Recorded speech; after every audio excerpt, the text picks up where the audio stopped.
Tharad market yard ખાતે અકસ્માત વીમા કવચ યોજના હેઠળ 10 મૃતકોના વારસદારોને કુલ 10 લાખ રૂપિયાની સહાય ચૂકવવામાં આવી છે। શનિવારે 16 મે 2026ના રોજ આ સહાયનું વિતરણ કરવામાં આવ્યું હતું, જેમાં પ્રત્યેક મૃતકના પરિવારને 1 લાખ રૂપિયાનો ચેક આપવામાં આવ્યો હતો।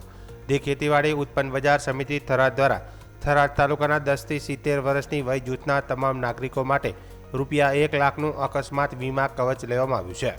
આ યોજના અંતર્ગત અકસ્માતે મૃત્યુ પામનાર વ્યક્તિના પરિવારને આર્થિક સહાય પૂરી પાડવામાં આવે છે। આ સહાય વિતરણ કાર્યક્રમમાં થરાદ માર્કેટયાર્ડના chairman Shaileshbhai Patel, vice chairman Mayarambhai Joshi, board of director અને સેક્રેટરી BM પટેલ ઉપસ્થિત રહ્યા હતા।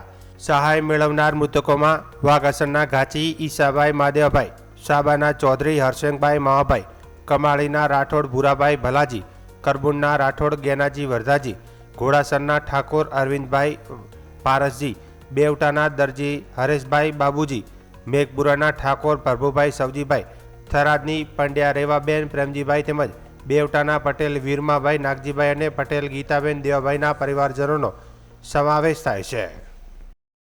એ ખેતીવાડી ઉત્પન્ન બજાર સમિતિ થરાદ દ્વારા જે મૃતકોના પરિવારજનોને 10 ચેકનું વિતરણ કરવામાં આવેલું છે અને જે આ મૃતક પરિવારને અમારા થરાદ માર્કેટયાર્ડના બધા ડિરેક્ટરો અને વાઇસ ચેરમેન અને સેક્રેટરી, આસિસ્ટન્ટ સેક્રેટરી અને બધાની ઉપસ્થિતિમાં આ 10 ચેકોનું વિતરણ કરવામાં આવેલું છે અને એમના પરિવારોને જે આ માર્કેટયાર્ડ દ્વારા 1 લાખ રૂપિયાનો જે વીમા કવચ સુરક્ષા એક્શનલી આપેલ છે, એ માર્કેટયાર્ડના વેપારી મિત્રો અને ડિરેક્ટર મિત્રોનો આ તબક્કે હું આભાર માનું છું।